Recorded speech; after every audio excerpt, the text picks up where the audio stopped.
Perang berulang kali terjadi sejak tegaknya kekuasaan kolonial Belanda di tanah Jawa. Di antara sekian banyak perang, ada satu perang yang paling menarik perhatian, meroyak dan membawa akibat luas, yakni Perang Jawa pada tahun 1825 hingga 1830. Pemimpin perang itu adalah Diponegoro. Makanya Bapak, perang itu terkenal dengan sebutan Perang Diponegoro. Ya, benar Bu. Makanya historiografi kolonial menyebutnya sebagai Perang Jawa. Sebab tak hanya mengenai Diponegoro, tetapi ya lebih-lebih perang itu berkenaan dengan rakyat Jawa. Nah, dan menurut saya Bapak, Perang Jawa itu adalah titik perubahan baik bagi sejarah kolonial Belanda maupun sejarah Jawa.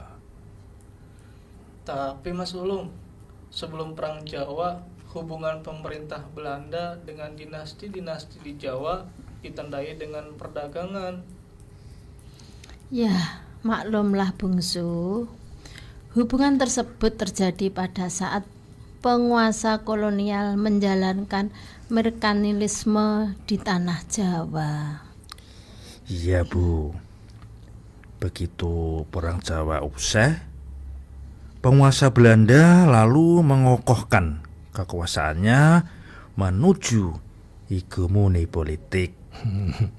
Jadi Bapak, bukan sebelum tapi sesudah Perang Jawa lah orang dapat berbicara mengenai kekuasaan kolonial Belanda di Jawa dalam arti yang sesungguhnya. Dan wilayah yang terlanda oleh Perang Jawa, Mas Ulung, itu sangat luas. Benar anakku, hampir seluruh daerah Jawa di bagian tengah dan timur, juga kawasan luas yang terbentang di pesisir utara, ikut tertarik dalam perang tersebut beserta semua akibatnya. Itulah Bu, luasnya ajang peperangan dan jumlah korban kurang lebih ya menyamai pemberontakan Mahdi. Oh, saya tahu itu Bapak. Pemberontakan terbesar di Sudan toh, akhir 1800-an yang dipimpin oleh Muhammad Ahmad. Betul Mas Ulung. Dalam pemberontakan Mahdi itu korbannya hampir sama dengan Perang Jawa, sebanyak 200.000 orang Jawa gugur. Sementara 2.000 serdadu Belanda dan 7.000 orang yang termasuk dalam bala tentara, mereka mati berjatuhan. Perang yang panjang itu juga memakan ongkos yang mahal Bu. Pemerintah Belanda dipaksa mengeluarkan 20 juta gulden untuk pembiayaan perang tersebut. Benar Bapak. Sementara hampir 2 juta orang, berarti sepertiga penduduk Jawa waktu itu, dirugikan dan menderita. Dan perang dahsyat itu Mas Ulung merusak hampir seperempat dari keseluruhan tanah pertanian, sawah dan ladang. Ya, ayolah diskusi kita selingi dengan menikmati pisang rebus hasil kebun Mbak Sum yang ini baru saja pulang dari desa. Oh, ternyata Mbak Sum habis pulang kampung ya Bu. Pasti ini Bapak sudah disediakan teh tawar ramuan Ibu yang spesial. Dan ini Pak, pisang kepok dari kampung Mbak Sum pasti paling enak. Pastilah Mas Ulung, karena suluh di pohon tanpa karbitan.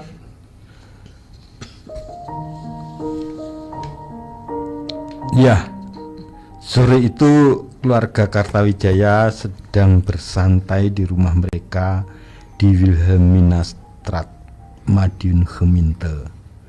Mereka membahas buku Ratu Adil karya Romo Sindunata yang merupakan disertasinya yang berjudul Hoven of dem Ratu Adil das Eschatologisch Motiv des Gerichten Konings Imbauer per Protest auf Java des 19 in the in begins to the jaar 100, yang kira-kira artinya berharap pada Ratu Adil, sebuah konsep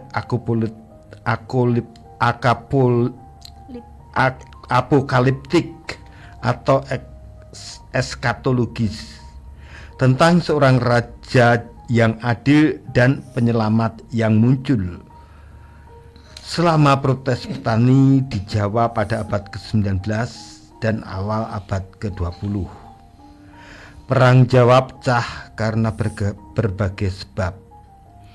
Lestala, Prabangga, Wirarti dan Wiseka sedang memperbincangkannya. Menurut saya, penyebab utamanya adalah keadaan ekonomi penduduk Jawa. Iya Bu Wiranti, pada tahun 1799 Sultan Hamengkubuwono II itu memutuskan berlakunya politik pajak bumi. Benar Pak Lestala, politik pajak yang dikenal licik itu disebut pancasan. Dan di bawah politik pancasan diperkecillah suatuan lahan penduduk yang terkena perhitungan pajak tanah, Pak Prabangga. Ya, sementara itu Pak Wiseka, besarnya pajak yang harus dibayar tetap sama. Ya, jadi Bu Warti, politik pancasan ini memang menimbulkan banyak problem bagi penduduk. Nah, dan yang paling tidak puas terhadap politik pancasan itu Pak Lestala adalah kelompok Sikep. Oh, mereka adalah petani pengguna sawah atau ladang yang wajib membayar pajak tanah, Pak Prabangga. Nah, lebih lagi, tekanan pajak menjadi semakin berat karena diberlakukan reformasi pajak pada 1912. Itu karena perubahan politik kekuasaan kolonial yang terjadi di tanah jajahan Hindia Belanda, Bu Warti. Iya Pak Lestala, menjelang abad ke-18 kekuasaan Belanda melemah. VOC, perwakilan dagang Hindia Belanda Timur, pilar kekuasaan Belanda pada era merkantilisme, terancam bangkrut dan terlibat ke dalam utang raksasa. Namun Pak Prabangga, sesungguhnya bukan hanya kebangkrutan VOC, melainkan kekuasaan Inggris lah yang mengancam kekuasaan kolonial Belanda. Itulah terbukti pada tahun 1811 Inggris merebut kekuasaan Belanda di Hindia Belanda dan pihak Belanda tak dapat memberikan perlawanan, yang berarti ketika perebutan kekuasaan itu terjadi. Dan sejak 18 September 1811 Inggris mulai menguasai Jawa di bawah Gubernur Thomas Stamford Raffles hingga 1817, Bu Wirarti.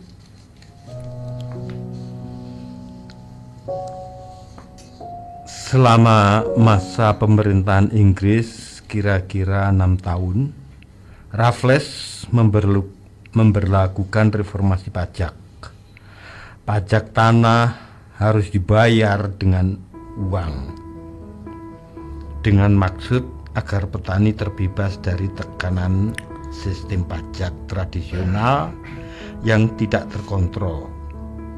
Juga petani terbebas dari kerja paksa dan berbagai wajib kerja lainnya.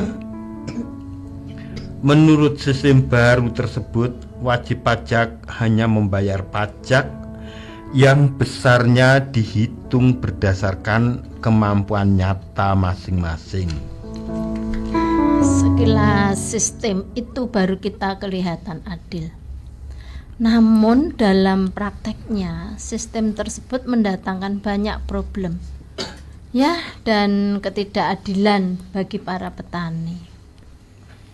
Karena hingga saat itu Bu Warti belum ada daftar resmi, kadaster, dan wajib pajak. Nah, akibatnya Pak Listala, penarik pajak yaitu para pangreh projo itu bekerja kerap kali bukan atas dasar kepemilikan nyata, tetapi atas dasar taksiran yang spekulatif.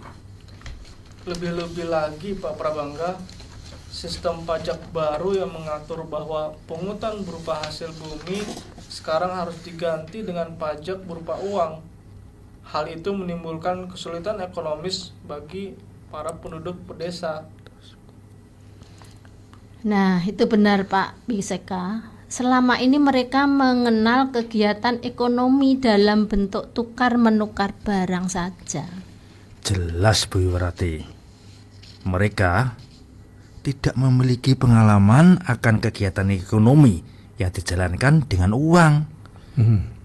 Sehingga Pak Pelesta, untuk membayar pajak mereka terpaksa harus meminjam uang kepada saudagar Tionghoa. Akibatnya banyak petani Jawa terjerumus ke dalam hutang dengan jumlah yang besar. Nah, Pak betul. Prabangga. Ya. Nah, ini sisi positifnya. Kaum priayi, para pengusaha feodal di Jawa tak lagi memiliki hak untuk menuntut persembahan jasa yang dulu itu secara tradisional diharuskan terhadap petani. Tapi Bu Warti, waktu itu belum tersedia organ yang bisa mengontrol pelaksanaan tata aturan baru itu. Maka dalam praktiknya sistem lama masih dijalankan oleh para pangreh projo. Begitu kan Pak Lesta? Penjajah berupaya memperbaiki taraf hidup penduduk jajahannya, tapi ternyata para pangreh projo bergaya lebih kuasa daripada penjajah. Payah ini. Dan seperti sebelumnya Pak Wiseka, para petani tetap harus melanjutkan kewajiban tradisional termasuk kerja paksa. Akibatnya olah para pangreh praja, dan mereka kerja paksa bagi para penguasa feodal.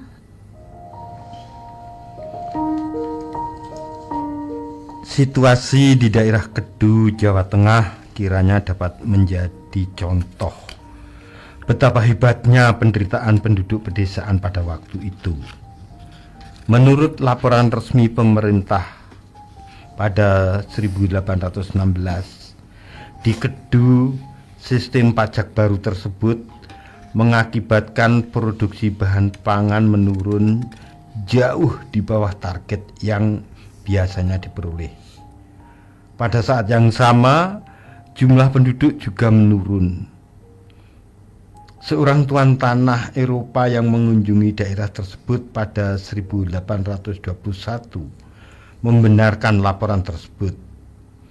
Menurut laporannya, petani sungguh terancam bencana. Para petani menjual tanaman tembakonya hanya untuk membayar wajib pajak mereka. Kondisi mereka benar-benar terpuruk, nyaris kelaparan karena kekurangan makanan yang berkalori. Beban penduduk pedesaan semakin diperberat karena para pemungut pajak menaikkan pungutannya secara ilegal dan seenak mereka sendiri. Masih ada lagi wajib setoran lain yang membuat beban penduduk nyaris tak tertanggungkan lagi, yakni pajak gerbang atau gawang. Oh, itu akibat perjanjian Kesultanan Yogyakarta dengan pemerintah kolonial pada 1812, Pak Lestala. Pihak Kesultanan Yogyakarta menyerahkan pajak gerbang kepada pemerintah kolonial menjadi suatu kompromi.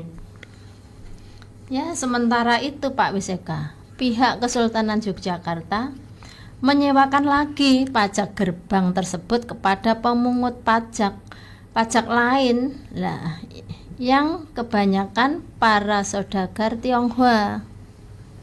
Lagi-lagi yang menderita ya penduduk pedesaan akibat kompromi Kesultanan Yogyakarta dengan pemerintah kolonial. Karena masalah yang dibebani pajak gerbang itu karena ya tersebut ya Bu Marti. Yang lebih hebat lagi Pak Lestala, pajak gerbang ini ternyata menjadi komponen penting yang menaikkan pendapatan orang Eropa dengan amat cepat. Benar Pak Prabangga. Antara tahun 1812 hingga 1814, pendapatan tahunan tuan kolonial tersebut naik sampai 70%. Tepat sekali Pak Wisaka. Dibanding dengan semua pemasukan pajak yang disetor oleh Sultan pada tahun 1811, jumlah pendapatan pajak sekarang naik 5 kali lipat, Pak. Dan ketika tahun 1816 Belanda memperoleh kembali koloninya dari tangan Inggris, Bu Marti, pajak gerbang sungguh menjadi bencana bagi penduduk pedesaan. Setan alas. Pemerintah tidak mengontrol lagi ketika para saudagar Tionghoa menangani dan saling menyewakan pengurasian pajak gerbang ini di antara mereka. Dan itu dilakukan kong kali kong dengan para pangeran praja. Sehingga di antara orang Jawa, para saudagar Tionghoa pemungut pajak gerbang itu disebut bandar Cina. Dalam waktu amat pendek bertambahlah jumlah gerbang di mana pajak bisa ditarik. Menurut laporan asisten residen Chevalier, dalam perjalanan dari rumah sampai ke pasar, seorang petani paling tidak harus melalui sebuah gerbang dan harus membayar pajaknya. Menjelang Perang Jawa, gerbang pajak ada hampir di semua desa di wilayah Jawa Tengah. Penanganan dan pengoperasian pajak gerbang tersebut sungguh menyakitkan dan menistakan petani. Yang menyakitkan, Bu Marti, cara pungutan pajak dilakukan tanpa belas kasihan dan tanpa ampun. Iya Pak Lestala. Iya, itu betul itu. Petani harus antri lama. Begitu giliran tiba bandar Cina memeriksa, barang bawaan mereka dengan kasar dan bengis sekali. Lalu bandar Cina itu menyebutkan berupa jumlah yang harus dibayar oleh para petani, Pak Prabangga. Begitulah Pak Wiseka. Sering petani tak mengira bahwa ia harus membayar demikian besar. Lalu petani pun meminta keringanan. Mana mungkin bandar Cina itu bergerak hatinya atas permintaan keringanan pajak gerbang dari petani, Bu Marti. Dan yang membuat saya geram, Pak Alestala, jika petani tak dapat membayar pajak yang dituntut, ia harus menyerahkan sebagian barang bawaannya. Yang lebih kejam lagi, Pak Prabangga, setelah kontrol yang tanpa belas kasihan itu, tak jarang petani harus melanjutkan perjalanannya ke pasar dengan tangan kosong.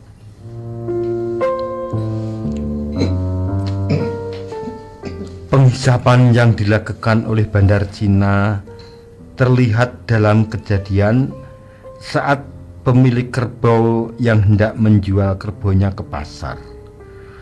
Karena menanti giliran tarikan pajak, si pemilik kerbau tidak menyadari bahwa kerbaunya memakan rumput yang tumbuh di tanah milik pemungut pajak. Rumput itu tidak gratis menurut si pemungut pajak. Oleh karena itu, si pemilik kerbau harus membayar. Jika dia tidak sanggup membayar, maka kerbaunya akan ditahan. Dan ketika pada masa panen, petani pemilik kerbau membutuhkan kembali kerbaunya, tak ada cara lain. Dia terpaksa menyewa kerbaunya sendiri sesuai dengan harga yang ditentukan oleh bandar yang menyitanya. Terpaksa sebagian besar keuntungan pada masa panen yang seharusnya diperoleh petani pemilik kerbau dipaksa untuk menyewa kerbau yang adalah miliknya sendiri. Jenazah yang digotong lewat gerbang pun dipajakin. Bahkan seorang ibu yang menggendong anaknya juga kena pajak gendong. Orang yang pergi tanpa membawa barang apapun yang bisa dipajaki harus memperhitungkan bahwa ia akan terkena pajak gerbang, Bu Narti. Sehingga orang Jawa menyebut pajak yang awur-awuran dan tak tertanggungkan ini dengan sarkastis dan olok-olok sebagai pajak bokong, Pak Lestala. Hah? Sedemikian mengerikannya pajak gerbang itu, Pak Prabangga. Sampai Bupati Nganjuk melaporkan bahwa orang lebih takut terhadap pemungut pajak gerbang daripada terhadap macan. Memburuknya keadaan ekonomi para petani diperparah saat Agustus 1818 ketika Nen van Besch menggantikan jabatan Residen Yogyakarta. Benar, Bu Yunarti. Kesultanan segera mengadakan kerjasama dengan residen baru itu. Disepakati para pangeran menyewakan tanahnya kepada orang-orang Belanda dan para saudagar Tionghoa. Tanah yang dulu adalah lahan untuk menanam bahan pokok makanan. Sekarang dialihfungsikan menjadi lahan perkebunan untuk menghasilkan kopi dan produk sejenis tanaman komersial. Nah, dan hasil perkebunan itu dijual di pasar Eropa, Pak Lestala. Jelas, Pak Prabangga, kesepakatan kerja baru itu membuat petani kehilangan lahan untuk bekerja. Sementara itu juga makin menyempitlah lahan yang dapat menghasilkan pangan untuk penduduk Jawa. Ya, begitulah petani Jawa semakin miskin dan sengsara. Dan sejak 1821, kesengsaraan ini semakin memuncak. Mereka didera oleh politik pajak, dipermiskin karena lahan kerja yang dicaplok oleh orang Eropa, juga saudagar Tionghoa. Dan diperlumpuh oleh kekuatan dagang mereka, Bu Yunarti. Mereka merangsak ke dalam aktivitas ekonomi tradisional. Nah, pada 1821 sampai 1824 tanah Jawa dilanda kekeringan berkepanjangan yang mengakibatkan di mana-mana gagal panen. Dan mulai Juni 1821 datang wabah kolera, Pak Prabangga. Korbannya terutama adalah penduduk yang kekurangan gizi.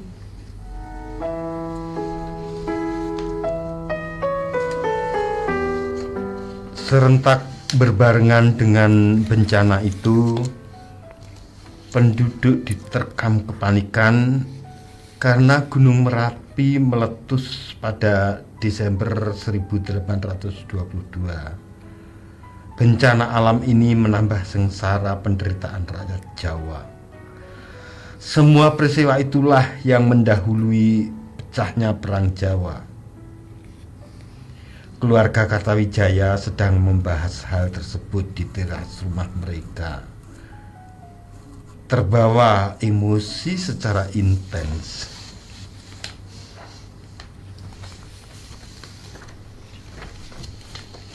Nah, paparan panjang lebar itu yang melatar belakangi pecahnya Perang Jawa.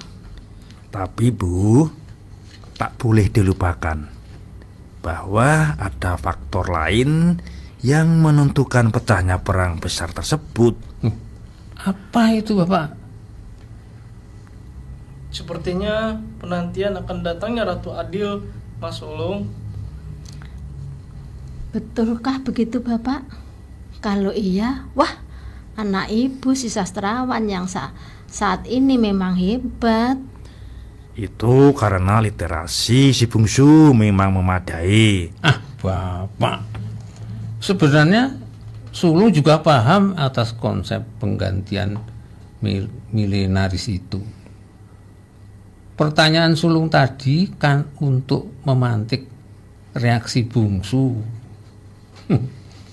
Oke Mas Ulung, tapi kita rehat dulu lah, jangan terlalu serius. Ya, cocok sekali itu anak-anakku. Tadi ibu sudah siapkan tehnya. Ayo diminum dulu, kita bareng-bareng. Oke, minum teh sambil menunggu makan malam. Baik. Manusia setia Jumat malam tak ketinggalan dan tak lupa adalah nasi goreng. Ayo adikku sayang, bantu Mas Mulung. Siap Mas Ulung. Ayo, kita makan bareng-bareng. Nasi gorengnya. Makan malam.